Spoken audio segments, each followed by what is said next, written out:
Alright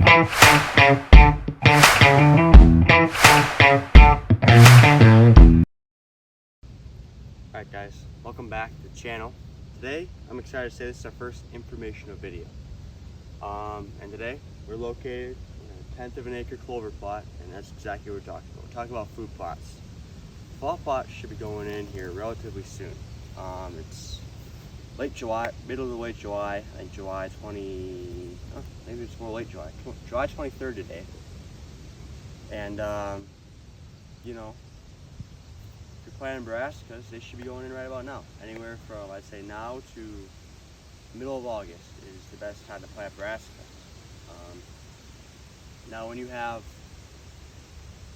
other plots like cereal rye, you know, winter rye, winter oats, winter wheat, that stuff should be going out into your food plots around the late part of August and the early part of September.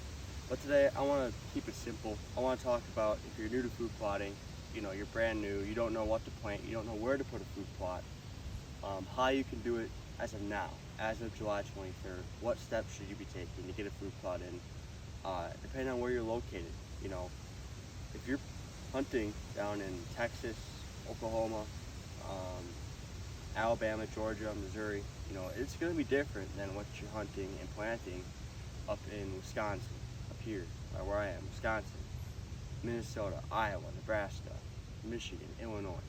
You know, it's all very, you know, it's different because of your first frost. It's different because of deer, you know, just temperatures, when deer season starts, all stuff like that. So, first part I want to talk about is location. Location. Right here, where I'm at, it's a 1/10 of an acre right smack dab in the middle of the property. We have another big 2-acre food plot right kind of on the edge of the property. That's going to be a lot more fall food. It's a clover plot. I'll get to more of the seeding later. But location, you can, it's got to be an open area. You know, you can make food plots, you can cut, there's a lot of different ways you can do food plots. There are 2 different ways in my opinion. You can have big plots and you have kill plots. You know, your bigger plots are more destination, right before dark, your gun plots, you know, you put your gun stand on it, right? Your kill plots, those are more like this. This is more for a bow kill. We have the muddy back here, and we like the muddy because it's got the side windows on it, and you know, that's just for, it's a 1/10 of an acre plot. We're gonna be putting you're not gonna be able to see it here, but about 20 acres to the left of that muddy spline, we're gonna be putting a mock scrape right there, a big rubbing post. It's just a setup, condensed, this even smaller plot. But when picking out a spot, I got off track. But when picking out a spot, a few things I look for is, all right, how are the deer gonna access this? Where's the nearest bed? Where's the nearest water source? How are they gonna get in and out of this plot? I'm also looking for access. How are you gonna get in and out of your stand? Do you have a tree? Do you have a certain spot you can put a blind without spooking deer or spooking the least amount of deer? Those are just some things you have to keep in mind. Also, can you fit a tractor in here if you plan on plowing? Can you fit a 4-wheeler in here if you plan on spraying? All stuff like that, very, very important. Next thing I want to talk about is, you know, once you have your spot picked out, how do you go about it? What's the next step? And I think, in my opinion, there are 3 different ways to prep. The first way, and quite honestly the easiest way, but the scariest way for some people, that's going to be burning, controlled burns. I know a lot of people aren't fans of it, they're scared, they're hesitant around fire, with good reason. You know, if you know, something goes wrong, it can go really, really wrong. If you're comfortable with fire, you know, make sure you're contacting your local fire department, DNR, making sure you're safe to do it. But it is the fastest way. All it takes is one burn and you're set. You could literally just start seeding on top whatever you need to seed and it's good to go. With that being said, the second way is going to be plowing, disking. I personally am not necessarily the biggest fan of that. However, we do it. it's a little bit more convenient for us, seeing we have a relationship with the farmer and they're willing to plow our big 2-acre food plot, seeing we don't have a really big plow. It's very easy. You know, they come in, they do it, and bare soil, great seed bed. You come through, you seed it, disc it in. It's perfect. It's perfect. It's a very easy, simple way to do it. You get your tractor, hook the plow on, and you're set to go. The part I don't like about that is when you're plowing up and disking the soil, you're pulling up weeds, you're pulling up weed seeds that are going to be competing with whatever you're planting. You're also seeing how we're planting in late July, early August, into late August and early September. You know, you're going to be taking moisture out of the soil, taking nutrients out of the soil. When you're disking that soil up, you're letting it dry out with the sun, especially not having a lot of rain, potentially, very drought time of year when we're planting this. It can be pretty bad for you. But it is a very efficient and easy way to do it. It also, one other reason I don't like it is because erosion. If you have it on a hill, you know, your soil could just erode right down, and it's not good. However, if you have a flat land, if it's easy access, easy with the farmer like we do, easy for your own access, easiest way for you to do it, you don't have time, you need to get in there, do it. Plowing is the perfect way to do it. And there's nothing wrong with it. I mean, there are things wrong with it. It's not my preferred way, but if you do it, nothing against. I do it, so it's perfectly fine. The third and final way, this is the way we did this one. It's gonna be the poor man plot style, your kill plot. And it doesn't have to be a kill plot. It could be a big 2-acre plot. You could do it with the big one too. And there's a way you could do that, a different way that I won't be describing, with buckwheat, Ultimate No-Till buckwheat. Jeff Sturgis, I'd recommend you check him out if you don't know what I'm talking about right now. He kind of a big inspiration of mine, but he mastered the buckwheat, Ultimate Buckwheat No-Till, and that's one way you're going to go about this. But another way, the more common way to do it right now, would be just spraying, using chemical. You know, glyphosate, Roundup, 2,4-D, all stuff like that. That's what we did. We came in here with some Roundup, we sprayed this off, we worked up, we cleared it open, we cut any kind of grasses, and then we seeded into this. You know, that's what you have to do. Assuming you're gonna have, this time of year, you're gonna have this area, it's gonna be grass, you know, yay high. A lot of times what I'd recommend you do is you come through. If it's mostly grass, glyphosate. If it's not, you can throw a little Roundup or 2,4-D in there. Assuming it's mostly grass, you come through, you spray the entire area. I would do it right now, as soon as possible. From then on, you see how much dies. You give it 2 weeks, you see what dies, you see what doesn't. That kind of dictates what you're gonna plant. If you're gonna be able to hit a time window for brassicas or cereal grains. It also depends on your location too. Like I said, if you're in the south, everything gets pushed back. You have plenty of time right now. If you're in the north, you still have, 3 weeks to get brassicas in the ground. There's no doubt about it. You have plenty of time. It's just a little bit more crunch. But yeah, you're gonna want to go through. You're gonna want to spray it.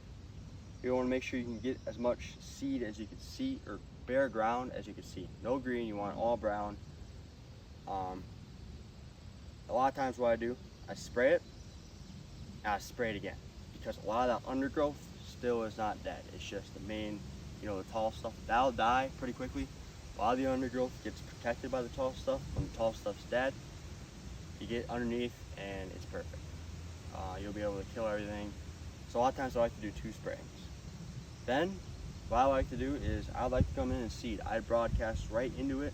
You don't need to till it up, as long as you can see a majority of the ground. And also coincided with the rain.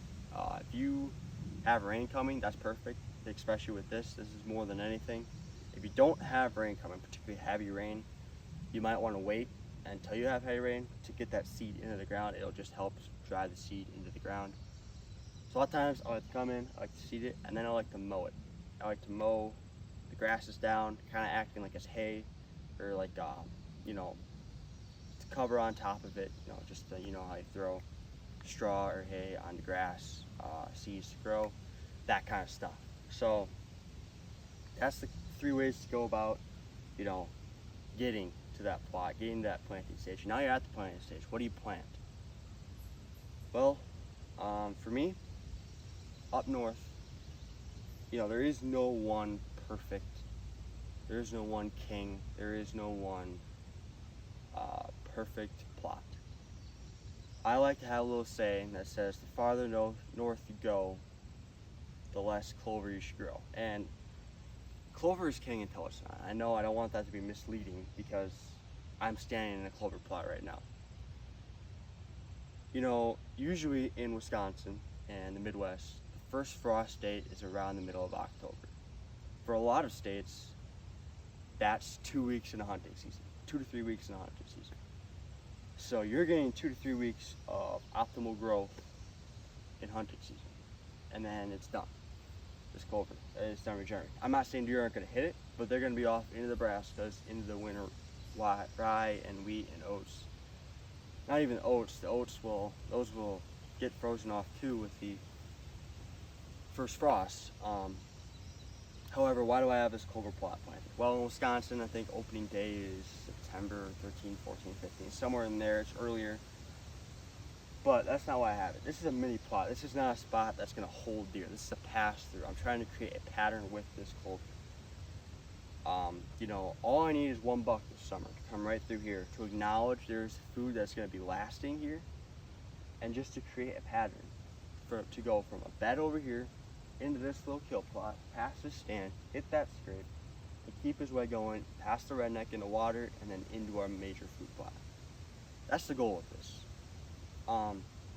If you're in the south, I do recommend, I think clover is the best you can do. In the south, your frost date doesn't come until late November, December, well into season. You also have, oats is another big one I like. I think, down south would be a huge hit. But up north, I'm really high on brassicas and winter rye. Those are two things that I find are the best, the most attractive, and get you the most bang for your buck during deer season. Brassicas, what are they? They're a blend. Purple top turnips, rapeseed, radishes, stuff like that. They get the bulbs, but they also get the greenery on top. A big thing about brassicas, people say they don't eat it until that first frost does come. That is not true. They will eat the green on top. But yeah, so personally, I think brassicas in a bigger plot also. That's one thing you also have to keep in mind is browse pressure. In a kill plot, clover, winter rye, and oats and stuff like that, that might be your best bet to plant in a kill plot. A small little plot like this because of browse pressure. They can handle a lot of deer in here if there is that. Bigger plots, that's where you plant your brassicas. They need bigger space. You can get bulbs up to like this big or bigger. But that's one, and then right next to another, and you get the most bang for your buck on a bigger plot with brassicas. They need space. You don't want to overseed them. That's another thing you want to keep in mind is overseeding. You don't want to overseed with brassicas. You might want to underseed. With rye, clover, and oats might be the other way. You might want to overseed it a little bit rather than underseed it because it's a little grainy. It's a little grass-looking thing, but you can get it very, very tight. For our big food plot, which we'll be planting here in 2 weeks, we're going to be splitting it up. We're going to have 1/3 of it. 1/3, I think it's 2 acres, so about a half an acre is going to be a mixture of oats, winter peas, radish, and clover. It's an early season. It's right next to one of our bow stands that I love for, September, October with the leaf canopy because it's very easy to get in and out of. Very great access without spooking deer. Once those leaves come off, it gets a little tricky to get in there sometimes, which is why I like having the brassicas, which is going to be the other 2/3 of that plot, on the other end. What I will also be doing though with that winter oats, winter peas, radish, and clover plot is I'll be coming in on Labor Day weekend with about 50 to 100 pounds of winter rye and overseeding into that, just to give it some boost for the late season because, again, most of that stuff, everything but the radish, is not going to be attractive after, you know, that first frost. So get some winter rye in there, get something that'll green up in the spring right away for the deer herd. Give them something to eat. Turkeys as well. Turkeys, we have turkey blind right there. So that's one big thing I like. So in recap, you know, make sure you find your spot. Make sure you have access to it. You're able to get a stand in here. You're able to hunt it. Make sure you're able to get in here and prep it however you need to. Burn it, till it, spray it, whatever you need to do. Also make sure you know what you're planting. Brassicas, you know, now, middle of August. Cereal grains, rye, oats, wheat, late August, September. If you're in the south, push those dates back a little bit depending on when your first frost date is. Usually for brassicas, I think it's 60-ish days before the frost. Your first frost is usually what you want to have them in, somewhere in there. So, you know, I'd keep that in mind. For cereal grains, it's probably something like 40, 45, somewhere in there. So just keep those in mind, and you know, figure that out down south, however those are. But yeah, you know, just making sure you know what you're planting, you're gonna have a spot, and you know how to go about it. I think that's the biggest thing. Thank you guys for listening. I know it was a long rant, a little confusing. Again, I'm new to speaking to a camera, so hopefully this helps you a little bit, and I'll be going into much further depth on all those seeds I talked about, all those methods I talked about in the future. I just wanted to get something very broad out here for people that are new and want to try this. Also, it would really help if you would support me by subscribing, liking, and commenting what you'd like to see more of. That would really help me and encourage me to keep creating content. So thank you guys. I'm hoping to film maybe 1 or 2 more videos today, get some stuff out for you guys this week, and hope you guys have a great day. Deer season's right around the corner. Make sure you're shooting your bow. Alright, see you guys soon.